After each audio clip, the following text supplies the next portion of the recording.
Chapter 6 start করি, হ্যাঁ, যেহেতু চ্যাপ্টার 5 শেষ এন্ড 5 এর অ্যাসাইনমেন্টও শেষ। আচ্ছা, কিন্তু কেউই ক্লাসে আসতে পারেনি, ওরা বলতেছিল ওটা ক্লাস ক্যান্সেল, যেই পরিমাণ বৃষ্টি হইতেছিল। আমি তো ভাবছি তুমি আসো নাই, আমি এটাই কই ভাই বললাম, মানে ফোন দিয়ে জানাই নাই তুমি যে বসে আছো। কাল দিনে দিনে ছাগল হইতেছে, এত বছর ধরে কাজ করে এটা বুঝে না। আচ্ছা, এই হইতেছে আমাদের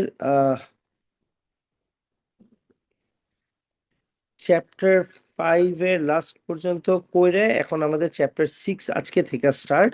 চ্যাপ্টার 6 এর এ কমপ্লিট করে। আচ্ছা, তোমাদের চ্যাপ্টার 5 এর কিন্তু একটা এক্সাম পেপার দেওয়া হবে অন উইচ ডে?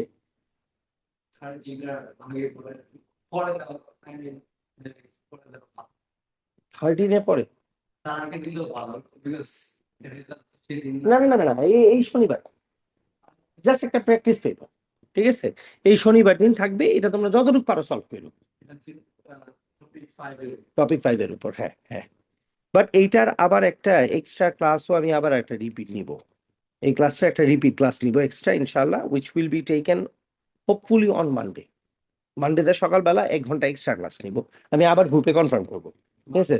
হ্যাঁ হ্যাঁ, কজ এই যে আজকে ক্লাসটা নিতে পারলাম না যে বৃষ্টির কারণে, আজকে অল্প একটু পরে আবার মানডেতে এক্সট্রা একটা ক্লাস নেবো ইনশাল্লাহ। আচ্ছা, এখন পয়েন্ট হইতেছে যে আমাদের if we move into unit for chapter 6A, we will be moving into electric fields. Electric fields, আচ্ছা, এখন ইলেকট্রিক ফিল্ডস কি জিনিস চ্যাপ্টার 6A থেকে স্টার্ট করতেছি। ইলেকট্রিক ফিল্ডস হচ্ছে, ফিল্ড মানে as we know of it is is a is a place, একটা জায়গা। ফিল্ড মানে একটা জায়গা। এখন জায়গা মানে কোন জায়গা বা কিরকম জায়গা? ফিল্ড মানে হইতেছে, এটা কয়েক রকমের ফিল্ড হয়। একটা হচ্ছে এমন একটা ফিল্ড যেই জায়গাতে ম্যাগনেটস এর ইম্প্যাক্ট আছে, ওগুলাকে বলি আমরা ম্যাগনেটিক ফিল্ড। এমন কিছু জায়গা আছে যেখানে গ্র্যাভিটি কাজ করে, ওগুলাকে বলি আমরা গ্র্যাভিটেশনাল ফিল্ড। আর এমন কিছু জায়গা আছে যেখানে ইলেকট্রিসিটি অথবা চার্জড অবজেক্ট কাজ করতে পারে, ওগুলাকে বলি হচ্ছে আমরা ইলেকট্রিক ফিল্ড। ওগুলাকে বলি আমরা ইলেকট্রিক ফিল্ড। একটা সেকেন্ড, হ্যালো, ওয়ালাইকুম আসসালাম, জি। ও আচ্ছা, আমি আপনাকে কল ব্যাক করতেছি, আপনারা না আবারও ভুল করে দিচ্ছেন, এটা কি একটা কি যোগ? হ্যাঁ, দেখুন, আমাকে না ডাকে দিবা, আমার টাকা ফেরত দিবে, কোনো সমস্যা না, আমার দিয়ে দিতে পারেন, কোনো জরুরি কিছু। এটা আমি একজনকে লোক পাঠাইতেছি, আপনি আবার ইয়া করতেছেন, এটা আমার না বললেই পারে, আপনার সাথে আমার কোনো সমস্যা নেই। আপনি এটা, হ্যাঁ, ওটা তো দেন না, আপনাকে পাঠিয়েছেন, হোয়াটসঅ্যাপ চেক করেন, আমি কাজটা শেষ করে আপনাকে কল ব্যাক করতেছি, ঠিক আছে? জি।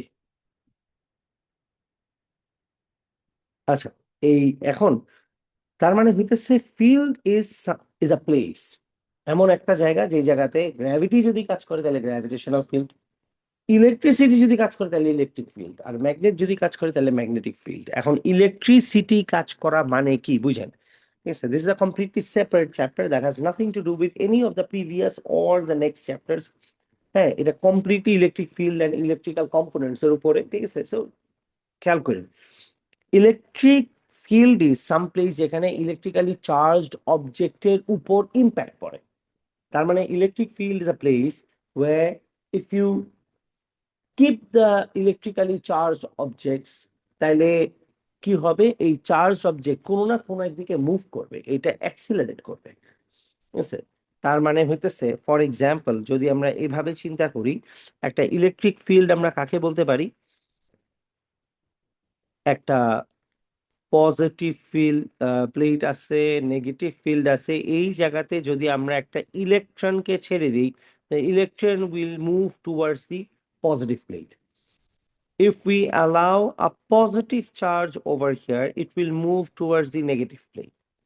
If we have a wire that is carrying electricity, the wire will move in one of the directions according to Fleming's left-hand rule, or either out of the page অথবা into the page কোনো একদিকে move করতে পারে or something, ওর উপর একটা impact পড়বে সোজা কথা। তার মানে বিকজ এটা কেন হয়, বিকজ তারের মধ্যেও ইলেকট্রন আছে, ওই ইলেকট্রনেরও চার্জ আছে। তো এই যে একটা সিচুয়েশন, এই সিচুয়েশনটাতে যেই জায়গাতে ইলেকট্রিক্যালি চার্জড অবজেক্টের উপর ইম্প্যাক্ট ফেলতে পারে, ওই পুরা জায়গাটাকেই বলি হইতেছে আমরা ইলেকট্রিক ফিল্ড। এখন ইলেকট্রিক ফিল্ডের একটা ব্যাপার আছে, ইলেকট্রিক ফিল্ড আসলে চার্জ সাবজেক্টের উপর কতটুকু ইম্প্যাক্ট ফেলবে এইটা ডিপেন্ড করে দুইটা জিনিসের উপর। একটা হইতেছে ফিল্ড কতটা স্ট্রং, তার মানে হইতেছে যদি আমরা এই ফিল্ডটাকে আরেকটু স্ট্রং বানাইতে পারি, তাহলে ও যে কোনো একটা চার্জড অবজেক্টের উপরে ওর যে ইম্প্যাক্ট আছে, এই ইম্প্যাক্টটা আরো স্ট্রং করে ফেলবে। That is one of the ways of having a greater impact on the charged object. However, there are other ways of doing it, and that is যদি এমন হয় আমরা এই চার্জড অবজেক্টটাকে যদি আরেকটু বেশি চার্জ দিতে পারি, তাইলেও আমরা আরো গ্রেটার ইম্প্যাক্ট পাবো। তার মানে এই চার্জ অবজেক্টটার মধ্যে যদি একটা ইলেকট্রনের চার্জ থেকে থাকে, that is -1.6 into 10⁻⁻19 coulomb of charge. Now যদি এমন হয় আমাদের কাছে চার্জটা যেটা আছে ওটার 2 times the charge of one single electron, in that case ওর উপর যে ফোর্স পড়বে এই ফোর্সও ডাবল হয়ে যাবে। তার মানে আমরা যদি ম্যাগনেটিক ফিল্ডকে ডাবল দ্য স্ট্রেংথ দেই, তাহলে কি হবে, ইলেকট্রিক চার্জের উপর ফোর্স ডাবল হবে। অথবা ইলেকট্রিক চার্জের যে চার্জ আছে, চার্জকে যদি আমরা ডাবল করে ফেলি, ইন দ্যাট কেসও ফোর্স কি হবে, ডাবল হবে। তার মানে ফিল্ডের স্ট্রেংথ, স্ট্রঙ্গার ফিল্ড অথবা গ্রেটার চার্জ যে কোনো একটা নিলেই আমাদের ওইটার ইম্প্যাক্ট আগের থেকে আরো বেশি পড়বে। And it comes along with the formula F is equal to Q into E, where E stands for the electric field strength. বুঝলেন? E stands for the electric field strength. হ্যাঁ, E stands for the electric field strength। এখানে আমরা যত, আচ্ছা, electric field strength as you can see can be written as force divided by charge। তো force divided by charge যদি হয় তাহলে এটার ইউনিট কি আসে, নিউটনস পার কুলম্ব। তার মানে এই যে ইলেকট্রিক ফিল্ড স্ট্রেংথ, এই ইলেকট্রিক ফিল্ড স্ট্রেংথকে আমরা যদি ওর ইউনিটটা খেয়াল করি, ওর একটা ইয়ে আসে, মানে ওর ব্যাপারে আমরা একটা আইডিয়া পাবো। যেমন নিউটন, ওর ইউনিটটা হচ্ছে নিউটনস পার কুলম্ব। তার মানে হইতেছে সোজা বাংলা, প্রতি কুলম্ব চার্জের উপর কি পরিমাণ ফোর্স ও এক্সার্ট করতেছে, that is called electric field strength. And electric field strength, you can say in the crude definition that uh, an electric field strength means the amount of force that the field will generate per coulomb of the charge. বুঝতেছি? ঠিক আছে, আবার বলি, Newton's পার coulomb, তার মানে কি সোজা কথা, the amount of force that will be acting per coulomb of the charge is going to be called the electric field strength. ঠিক আছে, it is going to be called the electric field strength. এখন এই electric field স্ট্রেংথের হিসাবটা কেমন, it is going to be newtons per coulomb. And আমরা যেটা বললাম ইলেকট্রিক ফিল্ড স্ট্রেংথ বাড়ানোর জন্য আমাদের ইদার ইলেকট্রিক ফিল্ড স্ট্রেংথ যত বেশি হবে তত ফোর্স তত বেশি হবে। আচ্ছা, আমরা যদি এইখানে এই জায়গাতে যাই, পুশিং দ্য চার্জেস, আচ্ছা তার মানে বেসিক থেকে আবার এখানে লেখা আছে পুশিং দ্য চার্জেস মানে কি, a field is a place that is defined at all points in a region of space. An electric field is said to exist at a point in space if a charged particle placed at that point experiences a force that would not be felt by an uncharged particle. তার মানে electric field কোন জায়গা, যেই জায়গাতে charge পার্টিকেলকে ছেড়ে দিলে ও একটা force feel করবে, কিন্তু যদি ওখানে আমরা আনচার্জ পার্টিকেলকে ছেড়ে দেই, তার মানে একটা পজিটিভ আর নেগেটিভ চার্জ প্লেটের মাঝখানে আমি যদি একটা আনচার্জ র্যান্ডম একটা প্লাস্টিকের টুকরা নিয়ে ফেলি, ও না পজিটিভের দিকে দৌড় দিবে না ও নেগেটিভের দিকে দৌড় দিবে। তার মানে কি আনচার্জ পার্টিকেলের উপর কোনো ইম্প্যাক্টই পড়বে না। ইম্প্যাক্ট কার উপর পড়ে, only on the charge particle, which means charge পার্টিকেলের উপর ইম্প্যাক্ট পড়ার মিনিং হইতেছে এইটা ইলেকট্রিক ফিল্ড স্ট্রেংথ এমন, ইলেকট্রিক ফিল্ড এমন একটা জায়গা যেখানে চার্জ পার্টিকেলকে রেখে দিলে ওই জায়গার ভিতরে চার্জ পার্টিকেলটা কোনো না কোনো একদিকে দৌড় দিয়ে যাবে। নেগেটিভ হইলে পজিটিভ দিকে যাবে, পজিটিভ হইলে নেগেটিভ দিকে যাবে। বুঝি এই পর্যন্ত? এগুলাকে বলি ইলেকট্রিক ফিল্ড। ইলেকট্রিক ফিল্ডকে স্ট্রং করার জন্য আমরা বেশি চার্জ বা বেশি স্ট্রঙ্গার ফিল্ড নিতে পারি, তাহলে ও বেশি ফোর্স বেসিক্যালি জেনারেট করতে পারবে। We have already seen that a possible explanation for such a force could be the presence of another charged body. We can also define an electric field as a space that will cause charged particles to accelerate. আচ্ছা, one of the ways of defining electric field strength is বা electric field is এমন একটা জায়গা যেই জায়গাতে charged কোনো পার্টিকেলকে ছেড়ে দিলে ও অ্যাক্সিলারেশন দেখাবে, that is electric field strength. তার মানে an electric field strength is a place where if you leave a charged particle it will accelerate and it will try to move in any of the two directions. আচ্ছা, as you can see the formula comes along একদম এই box দুইটার লাস্টের formula আছে F is equal to Q into E, where Q মানে হইতেছে small Q মানে হইতেছে charge of one small electron. One single electron হইতেছে আমরা কিউ দিয়ে ডিনোট করি, তার মানে এই কিউ এর মানে হইতেছে 1.6 ইন্টু 10⁻⁻19। কিন্তু আমাদের চার্জ যদি একটা ইলেকট্রনের থেকে আরো বেশি হয়ে থাকে, ইন দ্যাট কেস আমাদের আর এইসব জিনিসপত্র তখন লিখার দরকার নেই। আমাদের এই কিউ ই এইসব কিউ লিখার দরকার নেই, আমাদের তখন কি লিখতে হবে, ক্যাপিটাল কিউ দিব। তার মানে যদি কেউ এভাবে লিখে F is equal to Q into E, তার মানে সোজা কথা এই জায়গাতে the force acting on any of the charged particle will be equal to charge of the particle, which is 1.6 into 10⁻⁻19 multiplied by the electric field strength. Electric field strength মানে ও কতটুক Newton force generate করতে পারে পার coulomb of the charge. আমি বুঝতেছি? ঠিক আছে।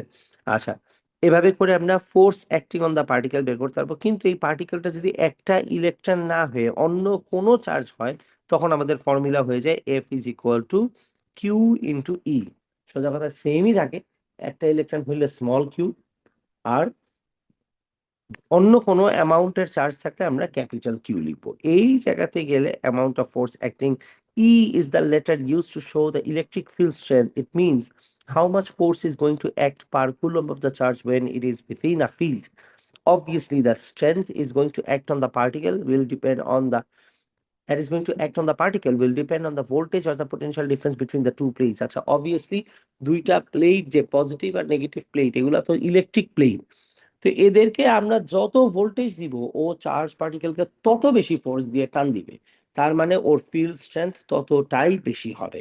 So we can also say that এই জায়গাতে আমরা ফিল্ড যত বেশি, যদি 20 ভোল্টের জায়গায় 30 ভোল্ট দেই, 30 ভোল্ট আর এখানে 0, in that case or electric field strength আরো বাড়বে, so force acting on the charge particle আরো বাড়বে।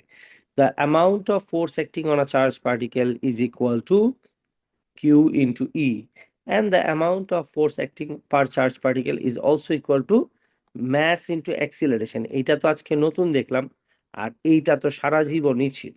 তাহলে technically we can also write Q into E is equal to mass into acceleration. So the acceleration of the charged particle is equal to charge of the particle multiplied by the electric field strength divided by the mass of the particle. ঠিক আছে? এইটা যদি হয় তার মানে charge particle যখন accelerate করবে, ওর acceleration depend করে ওর নিজের কতখানি চার্জ আছে। কি অবস্থা আপনার? আসলে কি করবো, সব অনলাইনে, বৃষ্টি হইতেছিল তো ছোট ব্যাচ, অল্প সব মানুষজন অনলাইন। এই শেষ, তুমি কই থেকে আসলে তোমার? বলছি কার কাছে ক্লাস? কয়টার দিকে? কয়টার দিকে? ও আচ্ছা, আমার শেষ তো আপনার।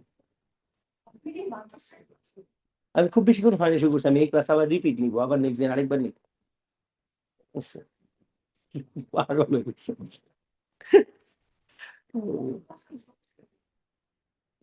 তুমি কি দাঁড়ায় থাকবে? আচ্ছা, কি আজব দিছে, সো উইয়ার্ড। তোর মিয়া তুমি যাও। আচ্ছা, খোলা অ্যাক্সেলারেশন হইতেছে তারপরে কিউ ই বাই এম, ঠিক আছে। তার মানে হইতেছে acceleration will depend on the charge of the particle and it will depend on the electric field strength and it will also depend on the mass of the object। তার মানে হইতেছে একটা charge পার্টিকেলের যত বেশি চার্জ থাকবে ওর acceleration তত বেশি হবে। at the same time it will also depend on the electric field strength। Electric field strength যত বেশি হবে ওর অ্যাক্সিলারেশন ততই বেশি হবে, সেকেন্ড পার্ট। অ্যান্ড লাস্টলি একটা চার্জ পার্টিকেলের নিজের ম্যাস যত বেশি হবে অ্যাক্সিলারেশন ততটাই কম হবে, তাই না? সিম্পল হিসাবে একটা ইকুয়েশন দেখেই তো বোঝা যাচ্ছে, ঠিক আছে, that acceleration of the particle will be dependent on three of the things. One is q, one is charge of the particle, and the other one is electric field strength of the situation, and the third one is the mass of the particle। চার্জের সাথে electric field স্ট্রেংথের সাথে acceleration directly proportional and ম্যাসের সাথে হইতেছে inversely proportional. বুঝতেছি? আচ্ছা, এই হইতেছে হাবিজাবি জিনিসপত্র, বেসিক সব কিছু আমাদের করা শেষ। আচ্ছা, ইলেকট্রিক পোটেনশিয়াল যা আছে, আচ্ছা, electric potential is basically obviously কোনো একটা অবজেক্টকে যখন আমরা একটা জায়গাতে ছেড়ে দিব, অবজেক্টটা তো, ফর এক্সাম্পল আমি আপাতত ইলেকট্রিক পোটেনশিয়াল আজকে আর পড়াবো না, আমি এই ক্লাসটা রিপিট নিব, ঠিক আছে, when you guys are here ইনশাল্লাহ আমরা মানডেতে এই পুরো ক্লাসটা আরেকবার করাবো।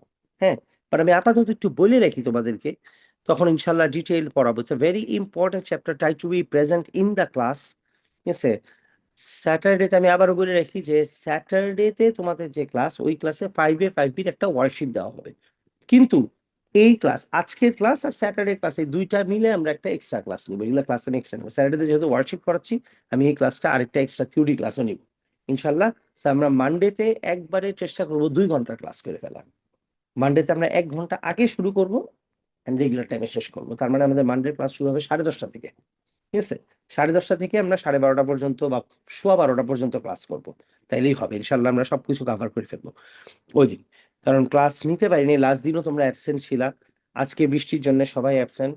আর নেক্সট দিন আবার হইতেছে বুধবার, কিন্তু বন্ধ, 5ই অগস্টের বন্ধ, government holiday, all the classes are off, ঠিক আছে, বুধবার দিন। সো আমাদের এই ক্লাসটা একটা মেকআপ ক্লাস নিতে হবে।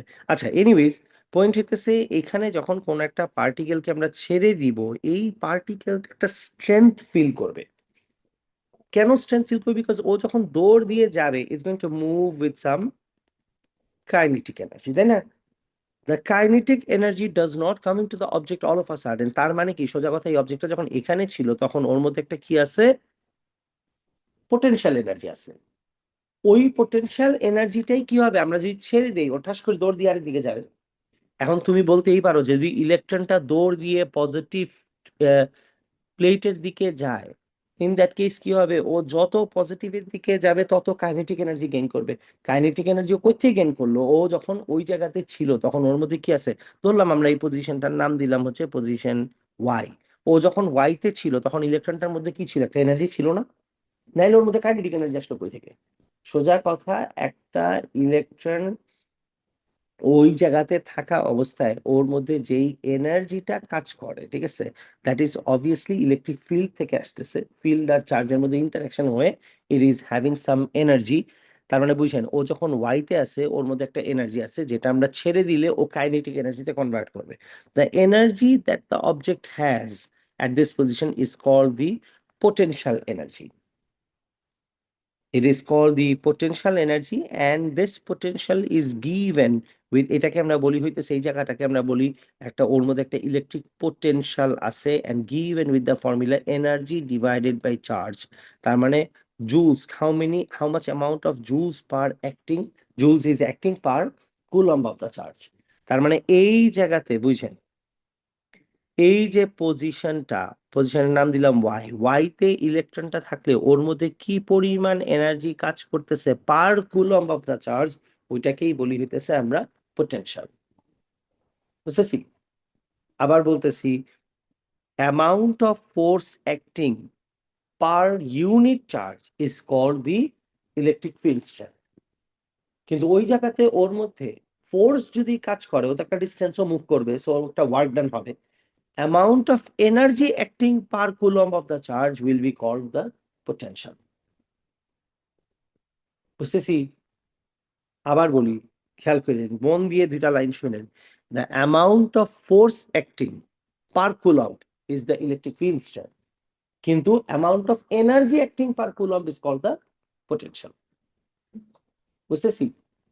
এই দুইটা যদি ঠিক থাকে, এইটা আমরা হালকা একটু পড়ে, এখানে আর পড়ার কিছু নাই, আমাদের শুধু এতটুকুই জানতে হবে, the electric potential acting per acting on the particle is equal to the electric field strength divided, sorry, the energy divided by the charge. শেষ। এতটুকু পর্যন্ত জানলে আমাদের ইকুয়েশন জানলে হয়, আর কোনো কিছু আমাদের এখানে জানার দরকার নাই।